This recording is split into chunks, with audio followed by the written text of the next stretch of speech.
Hi வடப்பனி news viewers. இன்றைக்கி விநாயகர் சதுர்த்தி கடலில் கரைக்கக்கூடிய நாள் செப்டம்பர் 8, 2019. கேகே நகர், ராமாபுரம், வெஸ்ட் மாம்பலம், நெசப்பாக்கம், விருகம்பாக்கம், கோடம்பாக்கம் போன்ற பகுதியில் உள்ள பிள்ளையாரை கடலில் கரைக்கிறதுக்காக எடுத்துகிட்டு போகிறாங்க.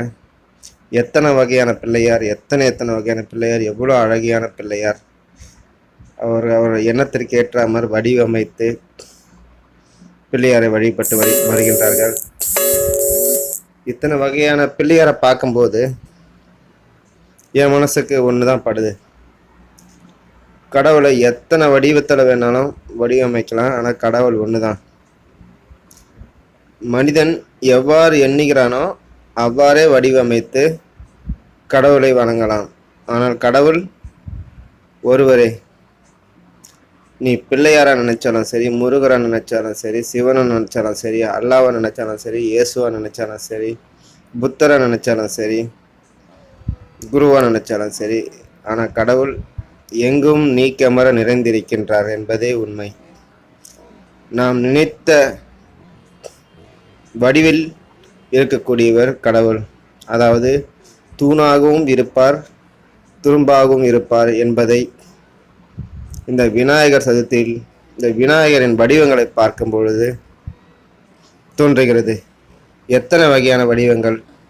சங்கு பிள்ளையார், ருத்ராட்சி பிள்ளையார், பணமாலை போட்ட பிள்ளையார், பைக்கில் வர பிள்ளையார், படிக்கிற பிள்ளையார், பாம்பு பிள்ளையார், எத்தனை வகையான பிள்ளையார் சொல்லி கொண்டே போகலாம். அத்தனை வடிவிலும் இருப்பவர் கடவுள் ஒன்றே, கடவுள் ஒருவரே என்பதை இந்த விநாயகர் சதுர்த்தி ஊர்வலம் உலகிற்கே தெரியப்படுத்துகிறது என்று நான் நம்புகின்றேன். மக்கள் எங்கே இருந்து உயிர் ஏதேது வேண்டினும், எங்கே இருந்து உயிர் ஏதேது வேண்டினும் அங்கே இருந்து அருள் அருள் பெரும் ஜோதி அப்படின்னு வள்ளலார் சொல்றதும் ஞாபகம் வருது. அதாவது உயிர்கள் எந்த உயிராக இருந்தாலும் எங்கே இருந்தாலும் அது எப்படி வேண்டுனா அதில் என்னென்னா நல்லது கெட்டது, நீ நல்லது நினச்சா நல்லதாக தருவார், கெட்டது நினச்சா கெட்டதும் தருவார். நீ என்ன நினைக்கிறியோ கடவுள் உனக்கு அருள்வார், நீ எவ்வாறு நினைக்கின்றாயோ அவ்வாறே அருள்வாய். கடவுள் என்பது பல்வேறு வடிவங்களில் இல்லை, ஒட்டுமொத்த அண்ட பிரபஞ்சங்களிலும் உருவாக்கி அதனுள் இருக்கும் இயக்கு விசையாக இருப்பவரே கடவுள்.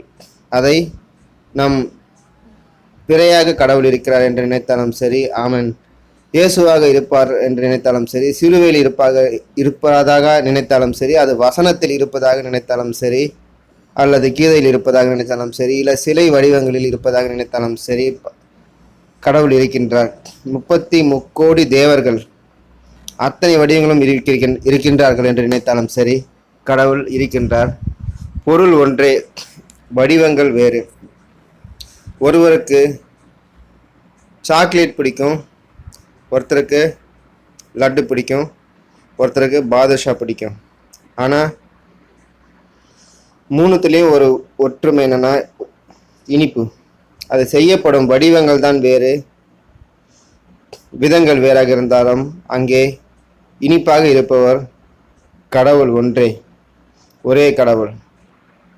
தூணிலும் இருக்கின்றார், துரும்பிலும் இருக்கின்றார், எங்கும் நீக்கமர நிறைந்திருக்கின்றார் என்பதே.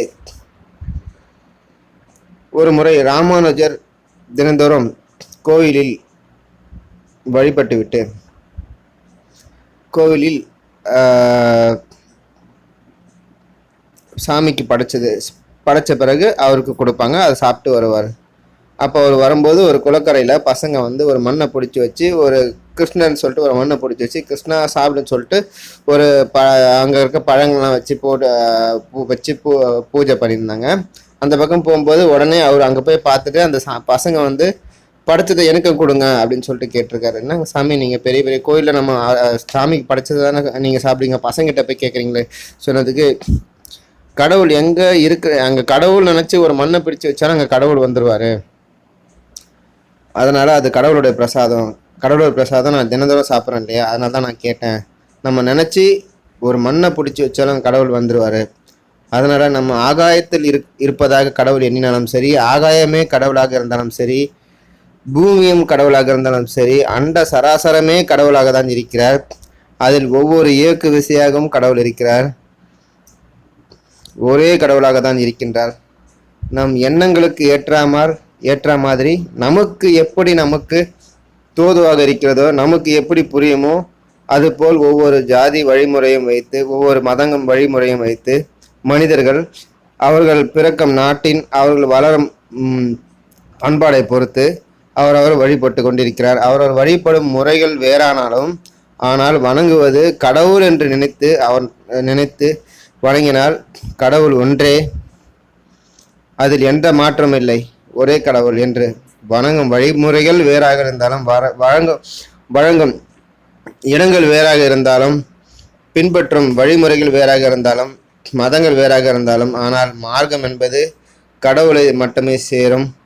கடவுள் எங்கும் இருக்கிறார், தூணிலும் இருக்கிறார், துரும்பிலும் இருக்கிறார். எங்கே இருந்து உயிர் ஏதேது வேண்டினும் அங்கே இருந்து அருள் பெறும் ஜோதி என்று வள்ளலார் கூறியது பொருத்தமாகவே இருக்கிறது.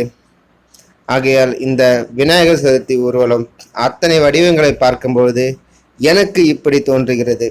எத்தனை வடிவங்களில் கடவுளை வடிக்கலாம், அவரவர் கற்பனைக்கு ஏற்றாற்போல் அத்தனை வடிவமாகவே இருந்து நமக்கு அருள் பாலிக்கின்றார். நாம் என்ன கேட்கிறோமோ, என்ன மனதிலே நினைத்து என்ன கடவுளை கேட்கிறோமோ, அது நல்லதாக இருந்தாலும் கெட்டதாக இருந்தாலும் கடவுள் வழங்குகின்றார். நீ என்ன நினைக்கின்றாயோ அதை செய், அதற்கான விளைவுகள் பலாபலன்கள் அதுவும் கிடைக்கும்.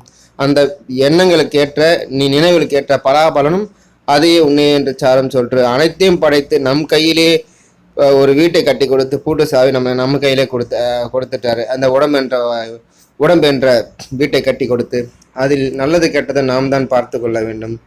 நல்லது நினைத்தாலும் நல்லது நடக்கும், கெட்டது நினைத்தாலும் கெட்டது நடக்கும். அதனால இந்த விநாயகர் சதுர்த்தி நமக்கு உணர்த்துவது என்னன்னா, இவ்வளவு விநாயகர், இவ்வளவு விதவிதமான விநாயகர், இவ்வளோ அழகான விநாயகர், இத்தனை பேர் விநாயகரை வழிபட்டு அதை விநாயகரை கடலில் கரைக்கிறதுக்கு எடுத்துகிட்டு போகிறாங்க. எவ்வளோ ஆர்வமாகவும், எவ்வளோ ஒரு உணர்ச்சி பொங்க ஒரு பரபரப்பாகவும், எவ்வளோ ஒரு பக்தியாகவும், எவ்வளோ ஒரு நேர்த்தியாகவும், எவ்வளோ ஒரு அமைதியாகவும் இந்த விநாயகர் சதுர்த்தி ஊர்வலம் நடைபெறுகிறது. இந்த விநாயகரை பார்க்கும் பொழுது எங்கெல்லாம் நாம் வேண்டுகிறோமோ அங்கெல்லாம் இருக்கின்றார் என்பதை கடவுள் உணர்த்துகிறார் என்று எனக்கு தோன்றுகிறது. ஆகையால் இந்த வீடியோ உங்களுக்கு கண்டிப்பாக பிடிக்க நினைக்கிறேன். இந்த வடபழனி நியூஸ் இந்த வீடியோ விநாயகர் ஊர்வலம் இந்த வீடியோ உங்களுக்கு பிடிச்சிருந்தா, நான் சொன்ன விஷயங்கள் உங்களுக்கு பிடிச்சிருந்தா, நீங்கள் ஏற்றிருந்தா கமெண்ட் பண்ணுங்கள், லைக் பண்ணுங்கள், கண்டிப்பாக ஷேர் பண்ணுங்கள். ரொம்ப அருமையான விஷயங்கள். ஒன்றே கடவுள் ஒருவனே தேவன் என்பதை உணர்த்துவதே இந்த விநாயகர் ஊர்வலமாக இருக்கின்றது என்று நினைக்கின்றேன். ஓம் கம் கணபதே நமக. வடபழனி நியூஸ் சப்ஸ்கிரைப் பண்ணுங்கள், லைக் பண்ணுங்கள், கண்டிப்பாக ஷேர் பண்ணுங்கள். இந்த நல்ல விஷயத்த எல்லாருக்கும் ஷேர் பண்ணுங்கள். நம் கடவுள் உலகுக்கு உணர்த்துவது இதுதான். ஒன்றே தேவன் ஒருவனே குலம், ஒன்றே குலம் ஒருவனே தேவன் என்று நாம் உணர்த்துவதே விநாயகர் சதுர்த்தி ஊர்வலமாக நான் கருதுகிறேன். நன்றி, வணக்கம்.